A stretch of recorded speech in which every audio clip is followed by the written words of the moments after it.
Krishna, Krishna Hare Hare, Hare Ramo, Hare Ramo, Ramo Ramo, Hare Hare, Hare Krishna, Krishna Krishna, Hare Hare, Hare Ramo, Hare Ramo,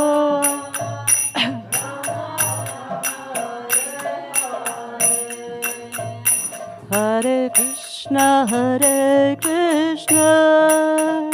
Krishna Krishna, Hare Hare, Hare Ramo, Hare Ramo, Ramo Ramo, Hare Hare, Hare Krishna, Krishna Krishna, Hare Hare, Hare Ramo, Hare Ramo, Ramo Ramo, Hare Hare, Hare Krishna, Krishna Krishna, Hare Hare, Hare Ramo, Hare Ramo, Ramo Ramo, Hare Hare, Hare Krishna, Krishna Krishna, Hare Hare, Hare Ramo, Hare Ramo, Ramo Ramo, Hare Hare, Hare Krishna, Krishna Krishna, Hare Hare, Hare Ramo, Hare Ramo, Ramo Ramo, Hare Hare, Hare Krishna, Krishna Krishna, Hare Hare, Hare Ramo, Hare Ramo, Ramo Ramo, Hare Hare. One time all together. Hare Krishna, Krishna Krishna, Hare Hare, Hare Ramo, Hare Ramo, Ramo Hare Hare. Radhamadava ki jai, Shri Śrīmad-Bhāgavatam ki jai, Srila Prabhupada ki jai. Wow, I think you have a lively audience today, I think. Nice. Om Namo Bhagavate Vasudevaya.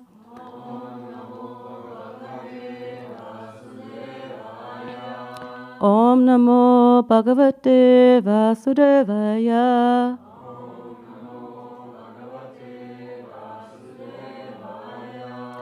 Om Namo Bhagavate Vasudevaya.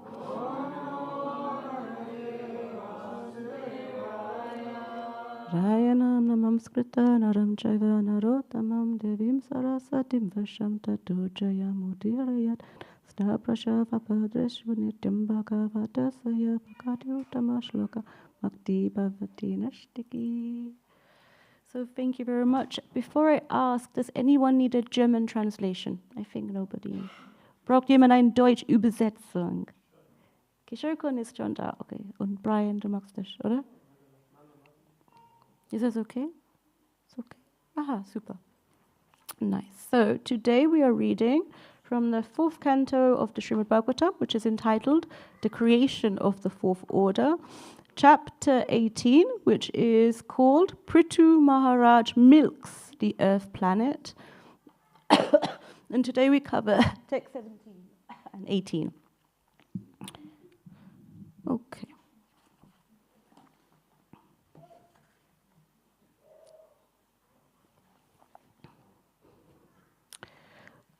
Gandhava Pasharasho Dukshan. Please repeat. Let's try again. Gandhava Pasharasho Dukshan. Gandhava Pasharasho Dukshan. Gandhava Pasharasho Dukshan. Gandhava Pasharasho. One clue here is, although Gandhav Apasharasto is written together, the two words maybe can be separated as Gandhav and Apsaraso. Okay, so where it's more natural in the English language to stop the emphasis on the A, begin the next word on the A. Okay, so Gandhava Pasaraso Dukshan. Gandhava Pasaraso Dukshan. Gandhava Pasaraso Dukshan. Patre Padmamaya Payaha. Patre Padmamaya. Patre Padmamaya Payaha. Patre Padmamaya Patra. Vatsam Vishvasa Sumkritva. Sam Vishva Vasum Kritva Vatsam Vishva Vasum Kritva Gandhavam Madhusopagam Gandhavam Madhusopagam Gandhavam Madhusopagam Gandhavam Madhusopagam. Prabhus, please. Gandhava Pasaraso Dukshan. Patre Padmamepaya. Vatsam Vishva Suram Kritvam.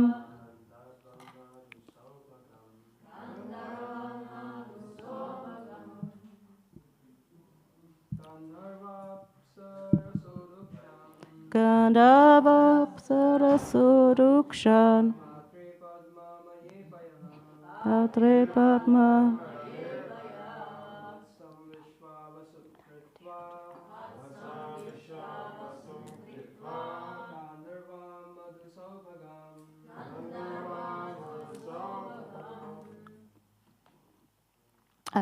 Vaishnavis?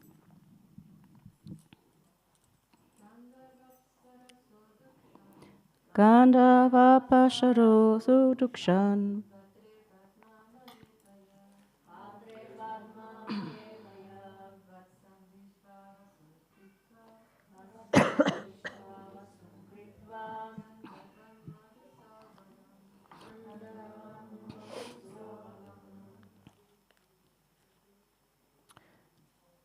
Okay, Gandhava, inhabitants of the Gandhava planet. Inhabitants of the Gandhava. Apsarasa, the inhabitants of the Apsara planet. Adukshan, milked out.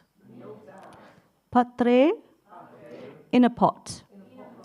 Padmamaye, made of a lotus. Payaha, milk. Vatsam, calf. Vishvavasum, of the name Vishvavasu. Kritva, making. Gandhavam, songs. Madhu, sweet. Saubhagam, beauty. Translation. The inhabitants of Gandhava Loka and Apsara Loka made Vishvavasu into a calf, and they drew the milk into a lotus flower pot. The milk took the shape of sweet musical art and beauty. We move straight over to text 18 as there's no purport here. So text 18. Vatsena pitaror yamna kavyam shiramadukshata amapatre mahabagaha shradaya shradadevataha. Okay, we do word by word again. Vatsena, by the calf. Pitara, the inhabitants of Pitra Loka. Ayamna, by the god of Pitraloka, Aryama, Kavyam, offerings of food to ancestors,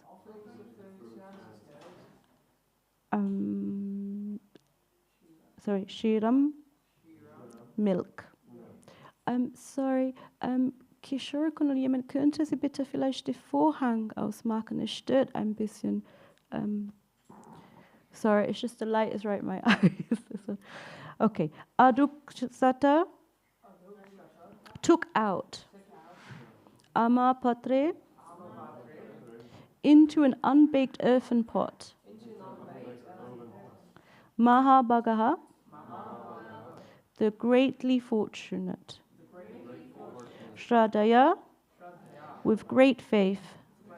Shraddha Devataha, the demigods presiding over Shraddha, ceremonies in order of deceased relatives. Okay, so sorry for such a long part. Translation. The fortunate inhabitants of Pitraloka who preside over the funeral ceremonies made Aramya into a calf. With great faith, they milked kavya, food offered to the ancestors, into an unbaked earthen pot. Just to rewind a little bit here. So the chapter of this verse, as I said, is Prithu Maharaj milks the earth planet. So those who were here, many of you are not here from sort of, as I will say, local residents. So in the previous chapter, Maharaj Prithu is very angry at Mother Earth because the citizens are suffering. They haven't received the produce that's needed. And Bhumi Devi, Mother Earth, is pleading a lot to Maharaj Prithu because he's offered, like that he will kill her. So she's really pleading to him. And at this moment, she sort of offers herself to be milked for whatever is needed for the Earth planet. So various other people in the footsteps of Prithu Maharaj, like Gandharva, the inhabitants of Gandharva Loka and Apsara Loka also do the same. This text talks about the inhabitants of Pitraloka.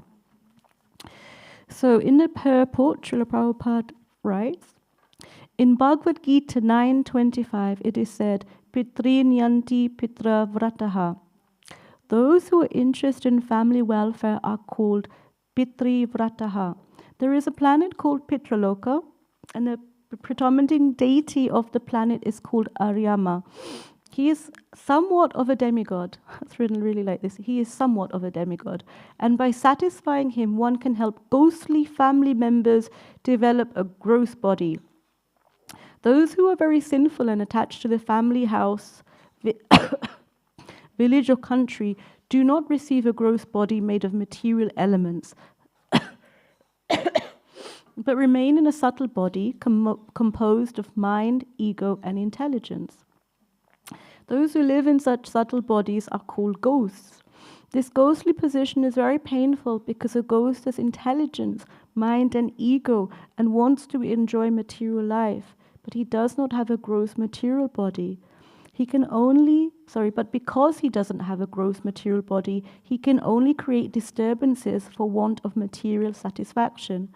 It is the duty of family members, especially the son, to offer oblations to the demigod Aryama or to Lord Vishnu. From time immemorial, in India, the son of a dead man goes to Gaya, and at a Vishnu temple there offers oblations for the benefit of his ghostly father. It is not that everyone's father becomes a ghost, but the oblations of Pinda are offered to the lotus feet of Lord Vishnu, so that if a family member happens to become a ghost, he will be favored with a gross body.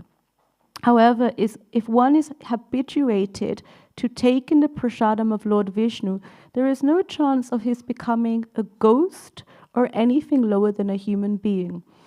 In Vedic literature, there is a performance called Shraddha, by which food is offered with faith and devotion. If one offers oblations with faith and devotion, either to the lotus feet of Lord Vishnu or to his representative in Pitraloka, Aryama, one's forefathers will attain material bodies to enjoy whatever material enjoyment is due to them. In other words, they do not have to become ghosts. That's how that purport ends. Just a reread of both translations. The inhabitants of Gandharva-loka and Apsara-loka made Vishvasu into a calf, and they drew the milk into a lotus flower pot. The milk took the shape of sweet musical art and beauty. Text 18. The fortunate inhabitants of Pitraloka, who preside over the funeral ceremonies, made Aryama into a calf. With great faith they milked kavya, food offered to the ancestors, into an unbaked earthen pot. Om Gyantimarandasya Gyanadasalakaya Chakshulmitimyana Tasme Shri Prave Namaha Shri Chaitanya Manobhistam Stapitamena Bhutale Sayam Rupa Kadamayam Datati Sapadandikam Hey Shri Krishna Chaitanya Prabhu Nityananda Shri Advaita Gadadhar Shivasvati Gaura Bhakta Vrinda Hare Krishna, Krishna Krishna, Hare Hare, Hare Ramo, Ramo Ramo, Hare Hare. So thank you very, very much for all of you coming to today's lecture. As a few of us, not so many here, have been on a teacher training course offered by our ISKCON what's it called? I can never say this word, but our ISKCON School of Learning, where our Damodar Priya Mataji is the dean. So, excuse me for you guys to be at my experiment. Make sure I put everything into practice. So, just to cover, anytime we listen to a class, it is very important that afterwards that some parts, Krishna Kshetra Swami calls this, that we relish the Śrīmad-Bhāgavatam. There's some parts that we take with us.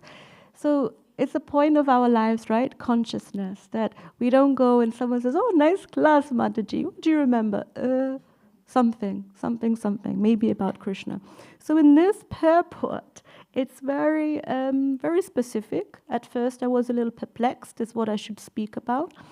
But in our stage of learning, as we practice bhakti yoga, we're often recommended to read books like Śrīmad-Bhāgavatam. And Śrīmad-Bhāgavatam covers a whole host of different topics which can only enhance our spiritual understanding. So, for example, in today's purport, Prabhupada covers a little bit of the notion of what Pitraloka is. The purport speaks of ghosts, the duty of a son. Let's also talk about of a daughter, and also taking prasadam. Jai Shingare Bhagwan ki Jai. So, those are the parts that we will cover today, so that we have an understanding of what's been spoken today. So, for my first icebreaker question. What do any of you know, remember, or think when I say the word Pitraloka? What is Pitraloka? Ancestral? Yes, ancestral planet. Anything else? Pitraloka. Something about family. No? Something about family, something about the ancestors. So about some ceremonies to offer. I repeat, often I listen online, and then when someone in the audience is speaking, there's just a blank. So ceremonies to offer to the ancestors, yeah? Pitraloka, something from the ladies over here. Pitraloka, don't look at me, Gopi. Pitraloka. It's not something that we speak a lot about. We speak more about Goloka Vrindavan, no? Sort of like a whole, but still, right, for our understanding, Pitraloka. Definitely those from Indian background probably have heard of Pinda or Shraddha ceremonies. This is somehow something that we hear of, Pitraloka. So just to cover a little bit on Pitraloka. So it is, yes, a planet It's a heavenly planet. Here it says the deity of the planet is Aryamya, who is, it says, somewhat of a demigod. There was somewhat of a demigod in the purport. In the 4th canto, 2441, who needs a reference, it says, ordinary karmis desire promotion to Pitraloka.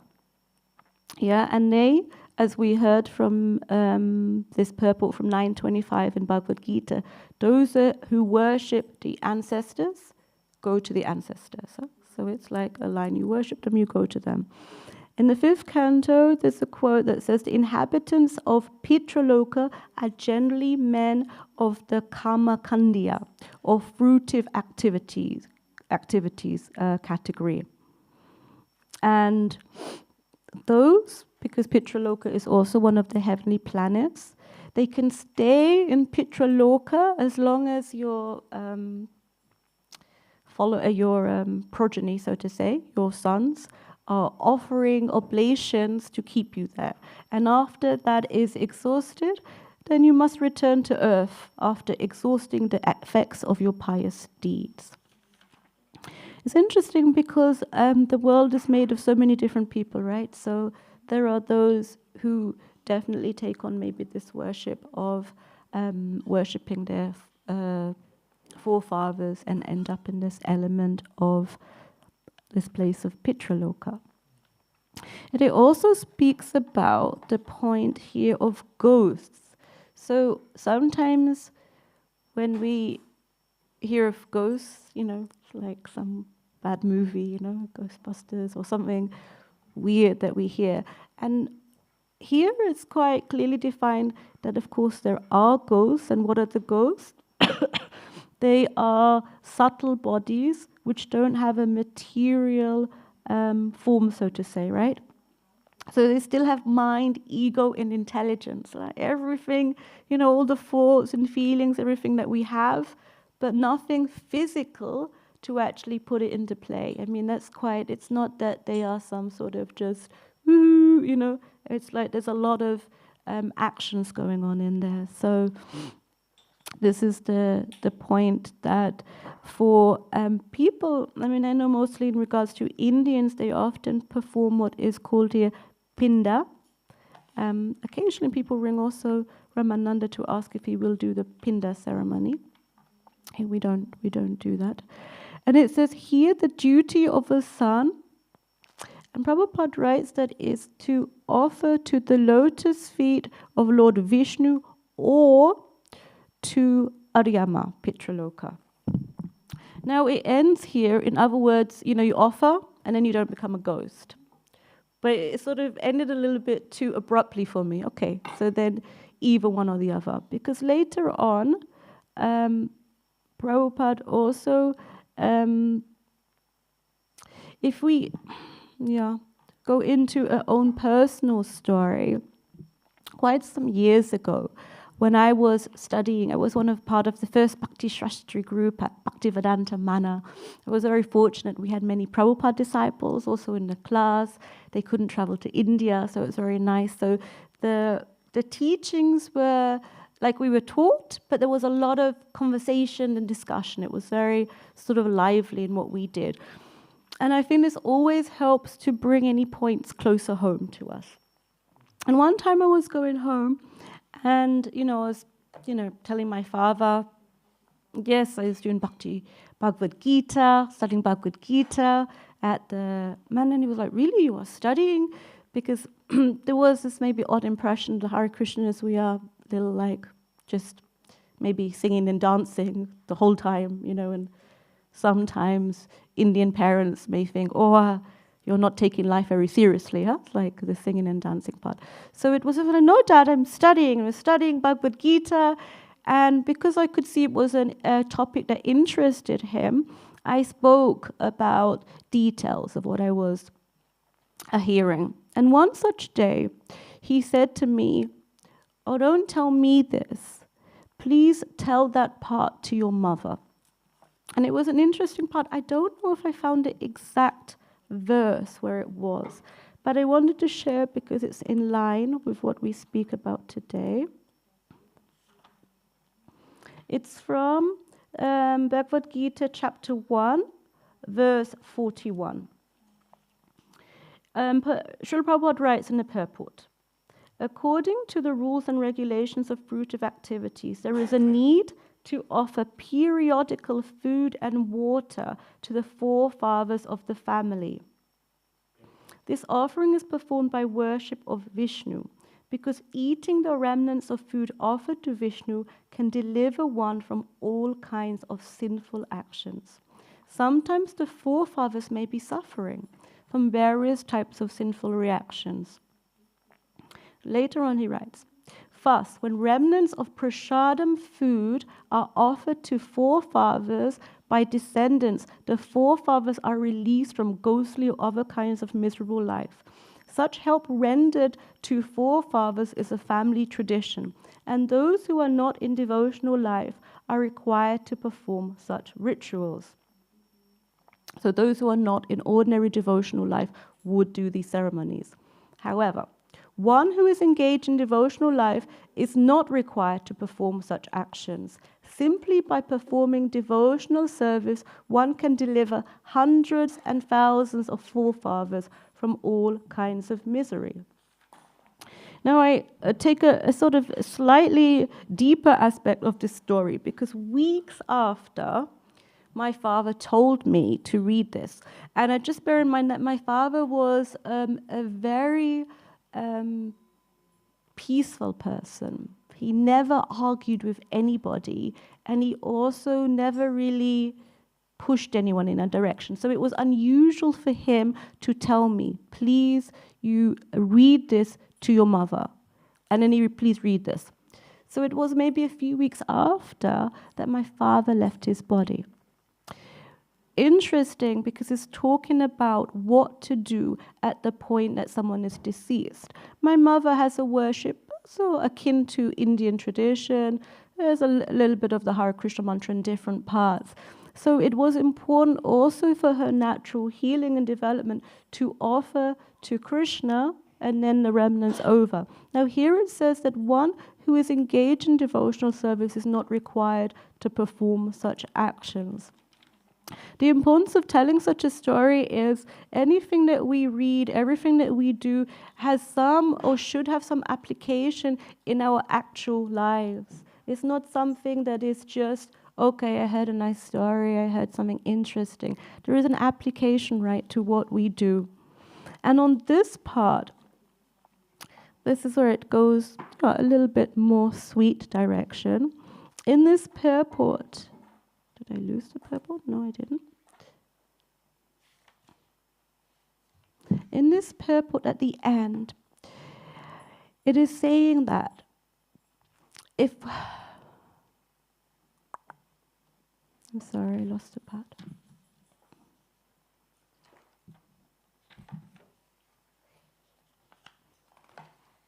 Murari, do you remember the point?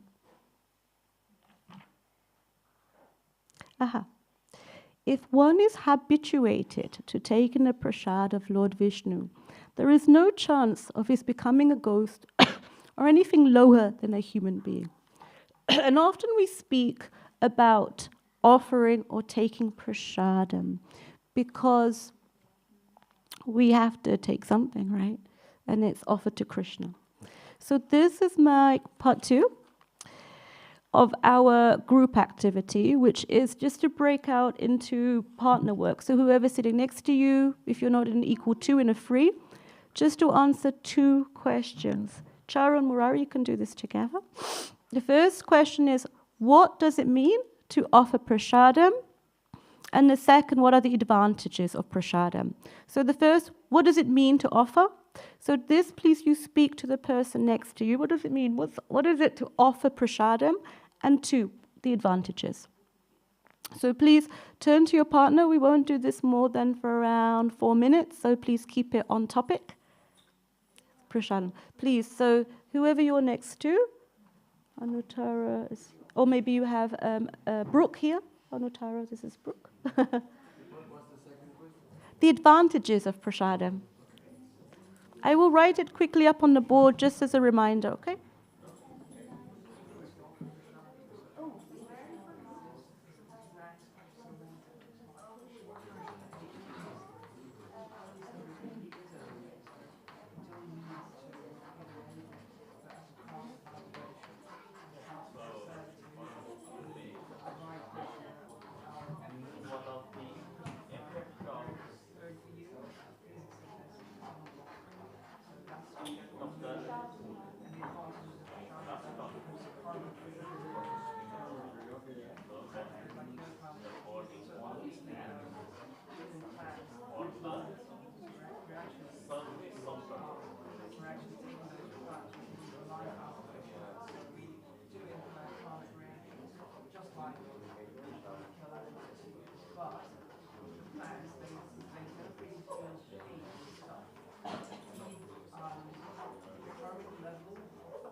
You can also think of your life before and after prasadam. 2 more minutes, please.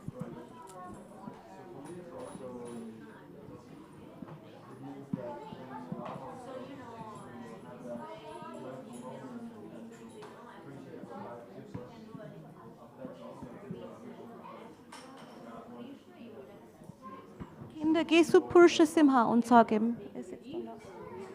Und frag ihm, was ist prasadam. He's alone. Go, go, go.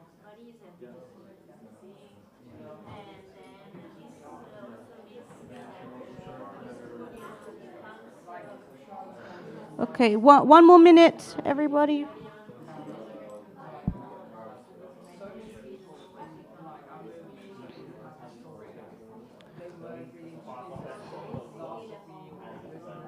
Habt ihr schon das diskutiert, Kishorikund?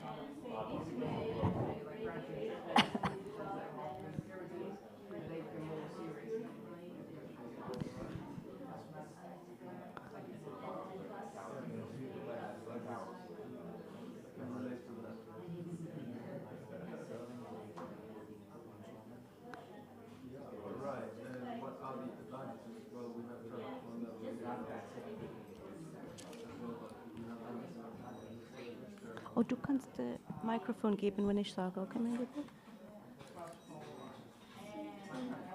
Vorsicht, es gibt Wasser da. Oder die nicht jetzt. Hier, du kannst auf diese Seite. Okay, half a minute.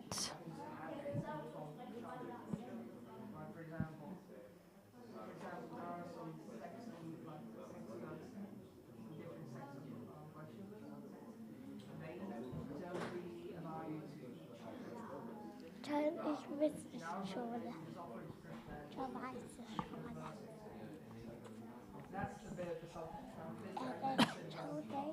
Es heißt, dass alles gut ist.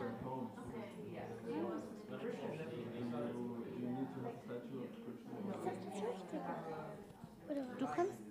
Du kannst sagen, was du willst sagen. So you bring you all back here, together, please. Slowly come back. Nice. I hope that maybe broke some more ice if you met someone new and you maybe continue to discuss at prasadam time. But I'm very happy that you discussed. So some points I won't write on the board, as some of you will be used to, me. Just some points on what does it mean to offer prasadam. Mora, geh hier vorne erstmal, okay? Olga, and what's your good name? My name's Love. Sorry with me.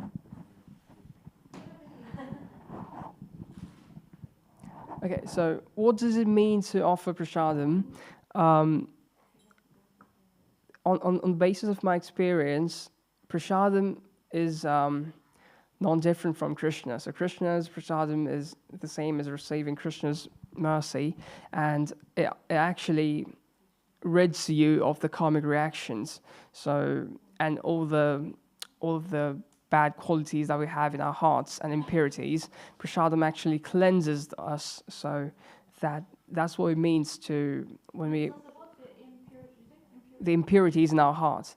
So when we offer prasadam to Krishna, it's like acts of ultimate servitude, because Krishna is omnipotent, omnipresent. He doesn't need anything, but we offer prasadam to Krishna as a mode of humble servitude, that, oh Krishna, you're the master of everything, the Lord of the universe.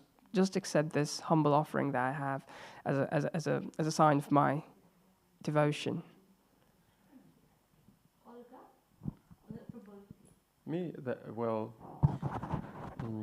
What came to me was from the lesson yesterday afternoon, where it was also he spoke about that when we eat prasadam, we also serve Krishna, and my interpretation of it is that when we allow ourselves to enjoy what is given and have gratitude, then we also serve better. So that was my take on it.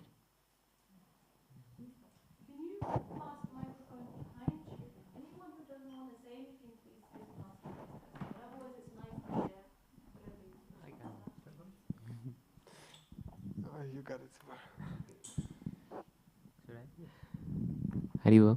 So during our debate, we came to a resolution that is that for us, prasadam is everything that you offer to Krishna, despite besides just food, also flowers and other items. And we also said that whatever Krishna receives from you, he's giving you back like double, and it's growing in your spiritual body. So fitting Krishna in your spiritual body is growing. Yeah, energy body, aura wise.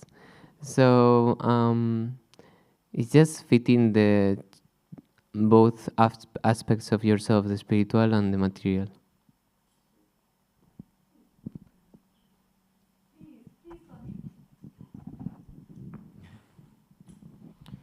Hello, I am Param. Offering prasadam is actually you are surrendering the reactions of the food to the divine, and you are only consuming the blessings of the divine.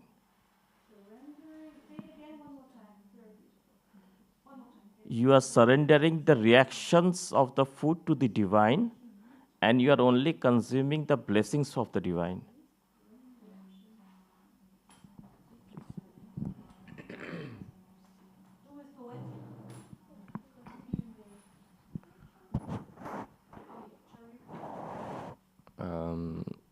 So if you're cooking for Krishna, you're cooking food for Krishna, then you can go all out, you're trying to serve Krishna the best. Yes. So if you do that for someone else, for Krishna, you can it's a different mood than if you're just cooking for yourself. So if you're just cooking for yourself, you're just trying to taste nice things and you want to gratify the senses, basically. But if you're doing it for Krishna, then you're pleasing him instead. It's an act of service, and a result of that is you get to taste nice prasadam after Krishna has eaten.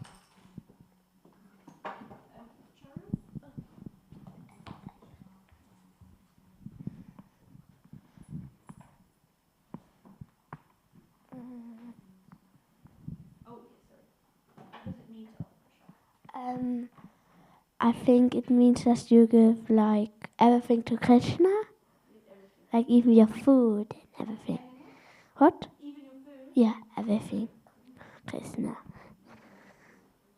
What are the advantages of taking prasadam? Why not just not offer it? What's a little bit inconvenient? When you offer it, like it's like service, and you get maybe benefit. Maybe benefit. I like this. Maybe. Oh. Nice.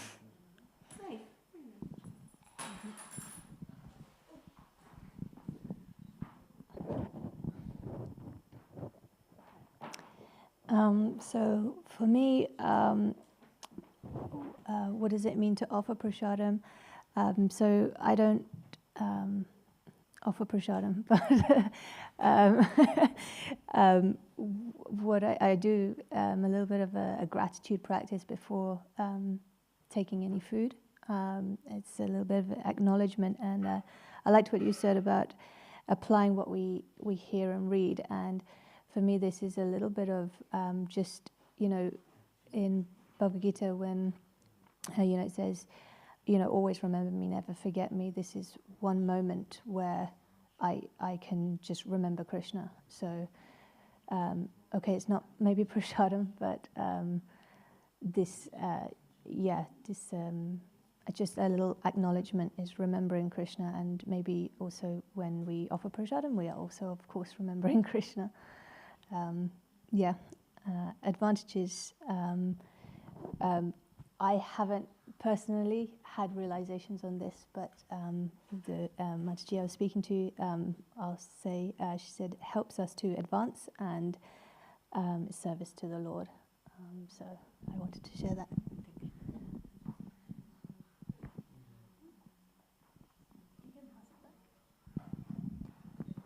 So we also talk as Prabhu mentioned there that the Bhagavad Gita, Prabhupada explains that one should not be proud of being vegetarian because also the plants are living entities.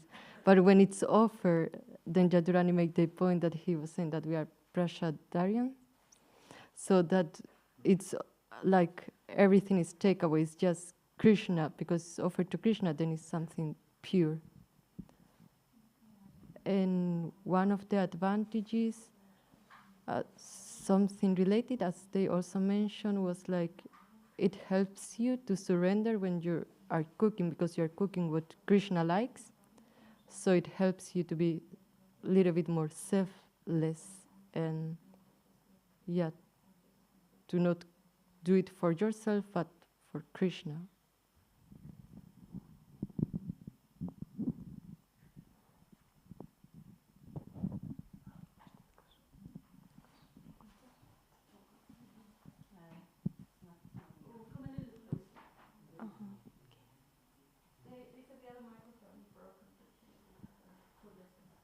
So we were thinking about offering prasada in context of our today's topic, to offer prasada to ancestors, because we were talking about ancestors and Pitraloka, yeah, and we were thinking that at first you have to offer food, for example, yeah, to Krishna, and then you have to offer it to ancestors for them to get better body, and maybe in the next life to get possibility to come to Krishna, and maybe, yeah, to come to Krishna. So that was our point. And also, to offer prasada means the development of relationships with Krishna. So when we serve to him, we are thinking what he likes, like what kind of food he would accept it, and which not.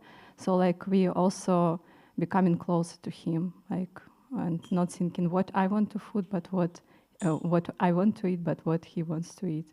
Yeah, and like about his taste, about his qualities. Yeah, so we are building relationships with him through offering food.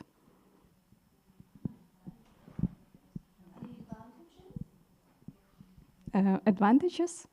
Yeah, as was told before, like purification, yes, like getting rid of karmic reactions. Yeah, and also it's a way of, how to say it, English word?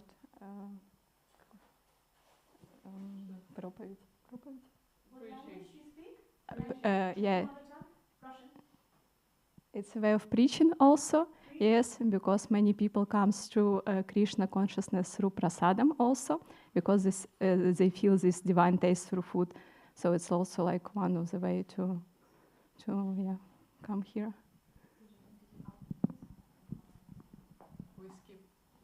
Everything was covered already.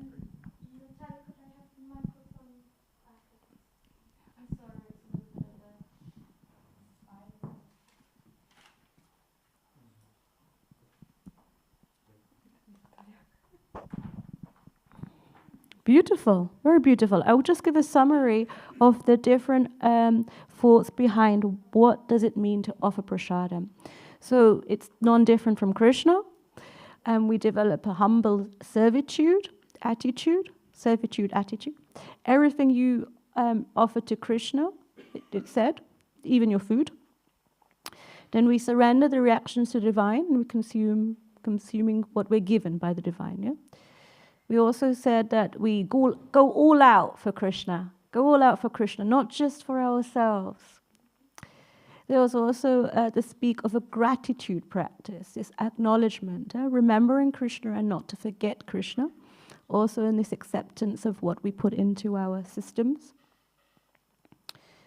And then also the fact that even plants are living. Wow. So it's also not nice to basically kill them to take them on. So, but by offering them, we take away this level of sin. And offering to Krishna and then to the ancestors, then we give them a chance to get back to Krishna. And then lastly, development of a relationship with Krishna. What would he like? What would Krishna like? Not just us. The advantages we spoke about, hang on a second. let's go on the offering. So what does it mean to offer prasadam? So we spoke on this, and it was very beautiful points. One point straight from Shastra, which I think is very, very important to remember. As we know, this beautiful verse, 9:26, if one offers me with love and devotion a leaf, a flower, a fruit, or water, I will accept it. So in the in this purport, it is written, the important element in preparation, in serving, and in offering is to act with love for Krishna. So this is one element when we learn the special mantras and everything we do. That love aspect should always be there. So if you say it's not prasadam, but there you're offering with love and some gratitude, then one can say actually, then the element of prasadam is there. The mantras are important in one sense, but the actual notion of what we do, the consciousness behind it, is reiterated here, right? So we have to act with love for Krishna. That's direct words from Srila Prabhupada. And then the next part that we had is the advantages. So beautiful things here. We are to rid of the impurities in the heart. Serve better. He gives you double back. You give to him, he gives you double back. Yes, so we grow our spiritual body. We act of service. Helps us to advance. Helps us to surrender, to be selfless. Purification. Karmic reactions. It's an element of preaching. Very nice. Maybe also, again, just with the first part, we should not forget the soul of what we're doing, right? The love aspect. Here in the purport of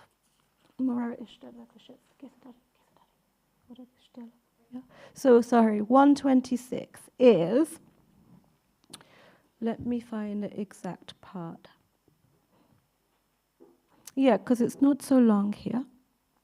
It says, so by doing this process of offering, one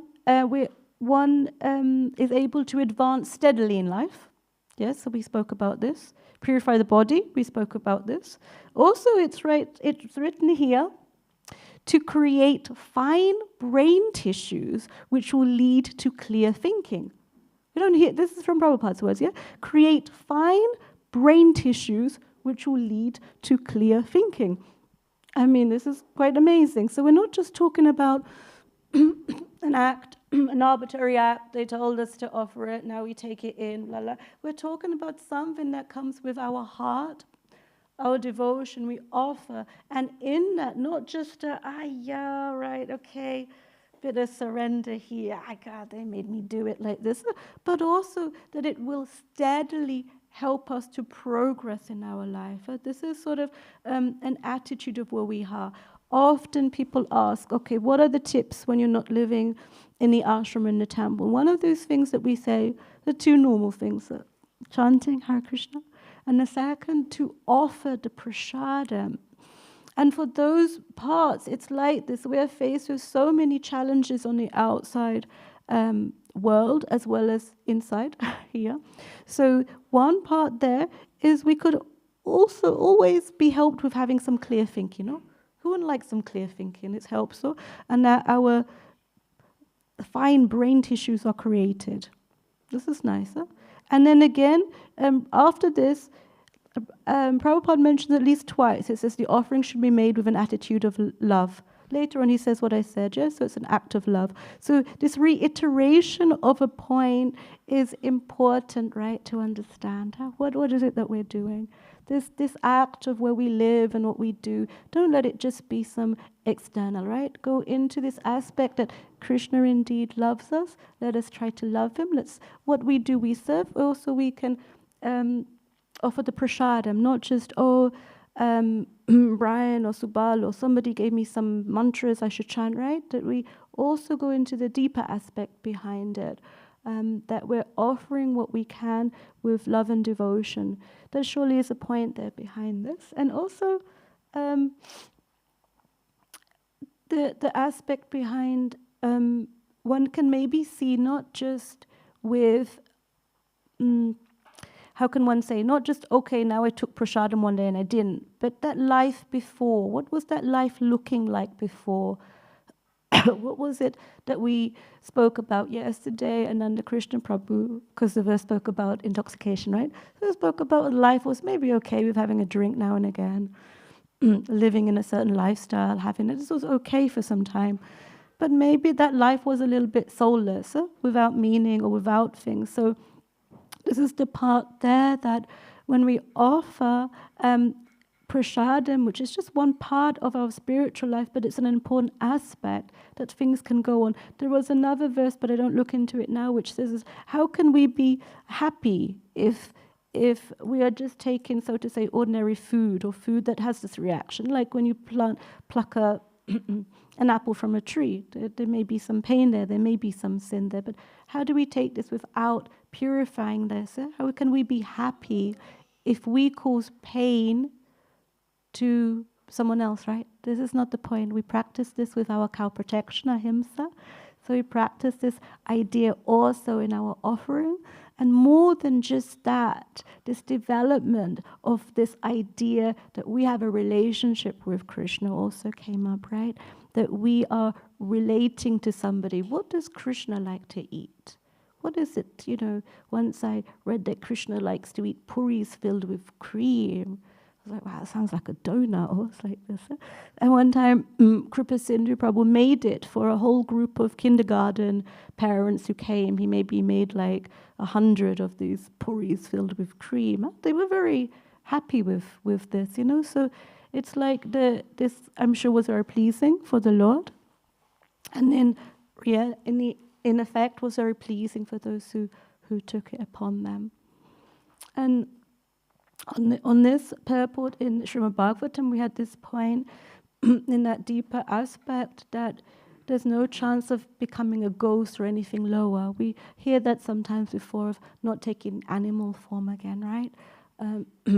Some people outside of herd wouldn't mind to take animal form, so then one says, okay, maybe they're not the prasadam. But generally for us, we understand in this human form we have so many more possibilities, right? Possibilities of how we live our lives or what we do, and especially this aspect of our conscious lives to serve the Lord, and in reality bring joy and happiness to ourselves. So that's what I wanted to think about. I hope many of you may think of these points today of why I take prasadam, or how do I offer this prasadam maybe, and what does it mean to me? Yeah. Are there any questions maybe? Have I made you talk enough already? Oh, thank you. It's always nice when someone puts their hand up. I got a question about... Oh, my boys were... I got a question about taking prasad when you're not living in an ashram or temple.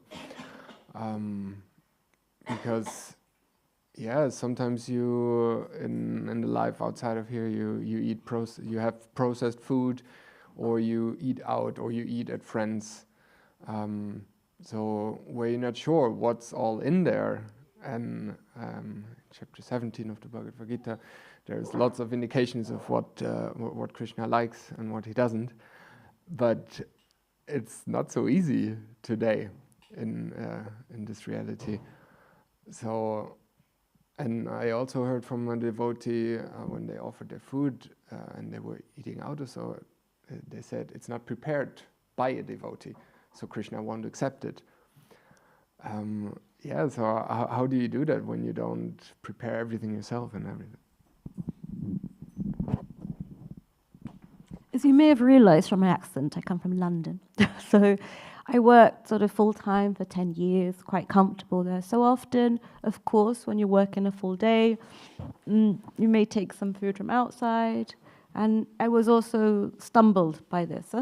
Well, not quite sure, but I know it's sort of vegan, vegetarian, and I have to eat something, and I have to say I have a very healthy appetite, so I can't just go buy on, I don't know, some muesli bar or I don't know, some quick thing. So I have to have a good meal in me. So first I was on this point, okay, it's not offered properly, okay, can't do it. Then, studying Nectar of Devotion, it says, offer everything to Krishna, right? It's quite clear, offer everything to Krishna, okay, right. Then I heard one time, Guru, I'm sorry, I don't know who said, sometimes you may be in a place where you may not be so pure or like this, but somehow you have to put something inside of you. So you offer your plate of prasadam. You offer it within your mind. If you may be in company that may be disturbed or, like, what are you doing now? Like, whatever. So you offer in your mind your plate of prasadam. That's your sort of your own individual step to honor your own journey.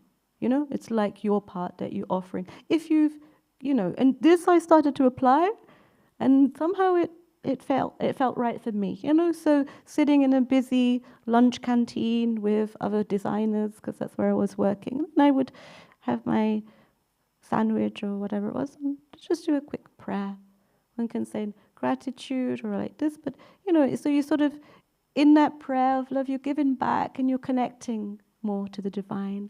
That's the point. You're not like, oh, help me, like, what do I do? It's more like this, so this connection always, so as one of you also said, to remember Krishna and not to forget Krishna. That's the moment of why we do it. So when I did that, I tell you, there was a subtle change in my inner understanding of what I'm doing. I'm not just doing it because someone in the temple told me to, or I read it somewhere along the lines, right?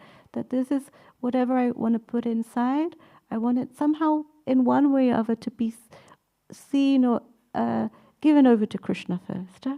Let him do the rest, right? So let me do this and then I put it in. So that would be my own personal experience of what I heard and how I applied. I'm a bit literal. When I read offer everything to Krishna, I was putting anything when I went shopping on the altar. Krishna, please accept it. And then my friends of the same age and 20s at that moment, they sort of laughed at me. Like, what? You put your new shoe? I'm like, yeah, it says offer everything to Krishna. I'll wear them to get to the temple, oh? So shouldn't I put everything there? So, although after, because they laughed at me, I thought, okay, they think I've taken it too far. But I have to say, I always appreciated my innocence in that aspect of offering everything to Krishna. What it goes into, at least, is in the end we offer all of us to the Lord. Take me as I am. Take me as I am with my pink shoes or whatever it may be. Accept this. All my flaws. Take me on my bad days, dear Lord. Take me on my good days. Right? Everything that we have, we offer over to the Lord. Hare Krishna. I hope that was okay. Any other questions? Oh, please. Brooke. I'm so excited that she came. Made me smile. This is an old friend of mine. 20 years ago. Sorry to embarrass you. You mentioned about like it's good to have like the thoughts and intentions when having prasadam. What about when we give prasadam to people who don't know that it's prasadam? As devotees, is it just like for a devotee to think like, oh, I'm giving them benefit? Like, is that the only thing there, or does it actually benefit them? I know that it says it, but like, how can I kind of understand that it actually does? Another funny example I'll give in a working place was as soon as I saw Lord Nrsimhadev around 20 years ago, I was my Guru Maharaj is a little bit obsessed with Lord Nrsimhadev. It's a little embarrassing to say, but somehow, you have your working desk and other people may put a picture of their partners or like this. So I had a picture of Lord Nrsimhadev on my desk. And every time I came, I would bring quite a lot of prasadam. In one workplace there was a big group of people, and so I gave them some nice, I don't know if it was sandesh or some nice sweet, maybe it was from Golokadama. Like, what is this? Like, yeah, it's prasadam. It's prasadam. No? I was like, okay, well, what do you mean prasadam? Well, prasadam is offered to Lord Nrsimhadev, who is a half man, half lion. And the benefits are, for example, however you want to take it, but it's a blessing. But also, apparently, you won't take a birth as an animal in your next life. And they were like, okay, you know. So I mean, it was a bit extreme as to how I presented it, but I was one of those at that moment, like, let me just be me, you know, like holding it. And then what was the reply? Not keep your prashad. Was like, oh, can you please bring some back every time you go? You know, so sometimes I wasn't doing it to make a show. I was just trying to not hide. This is where I go. I go to see the Lord, who in my faith is a half man, half lion, and everything that's given to him is more special. Yeah, so I said it's Maha. I also explained it's Mahaprasadam. It's been offered directly to him.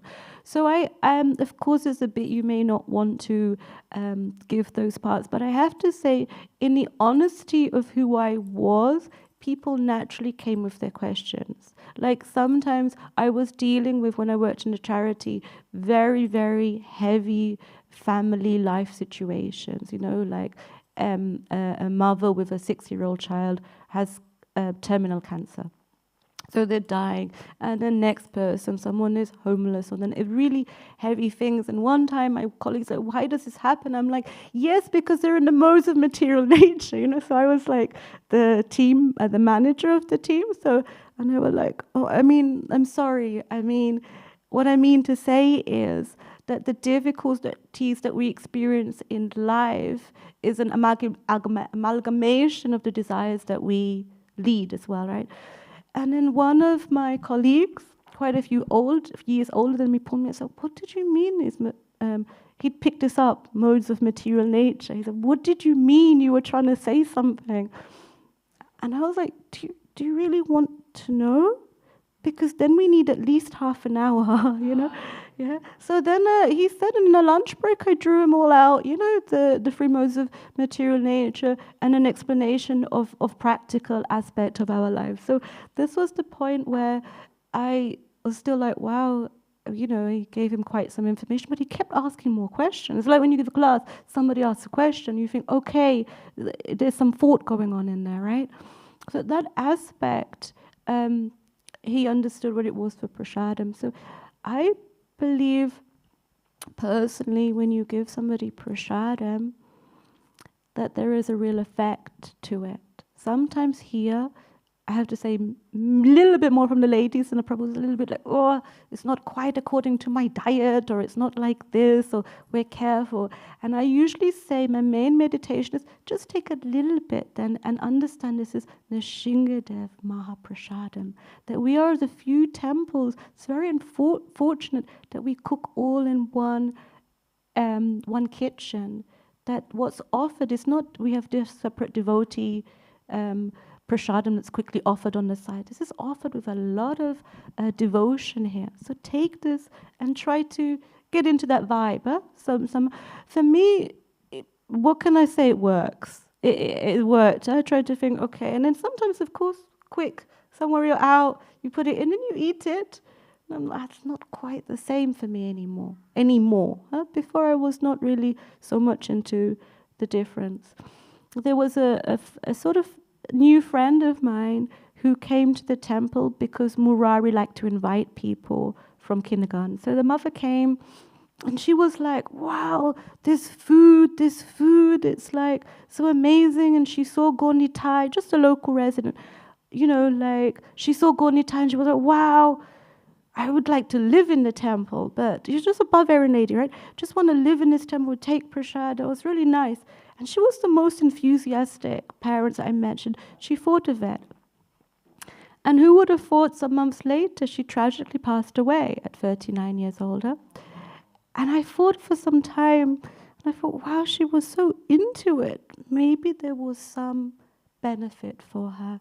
And when she passed and I heard of it, I felt that I should sincerely pray to her, because of her own accord she used to mention the temple and the prasadam. So I don't know. One cannot say the complete correlation. I was quite shocked to hear, but I prayed because I thought, we have a line and we practice bhakti yoga, and we're in this system where we hear we don't have to do all of this pinda and everything because we're on this line. But what about for those outside?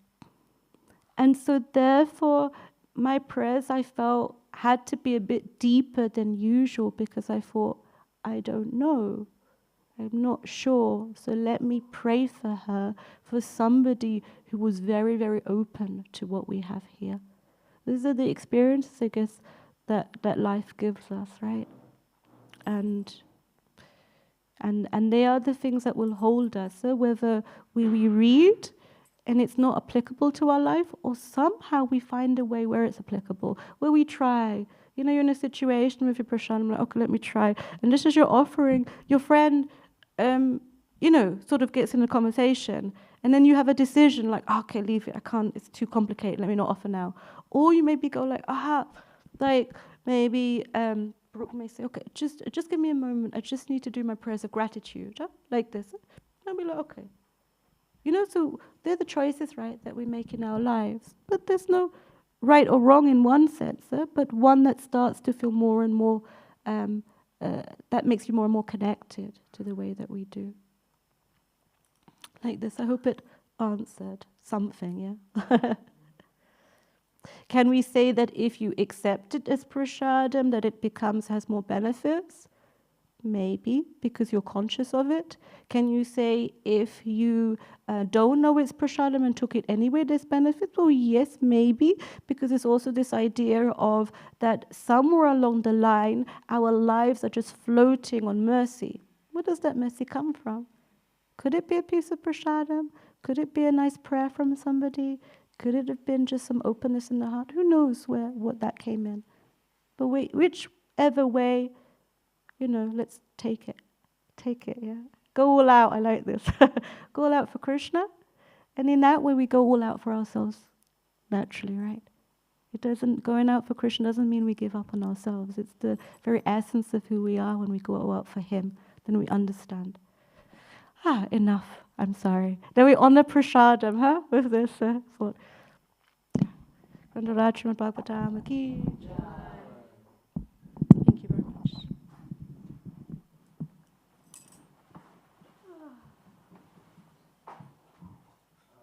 Nobody wants to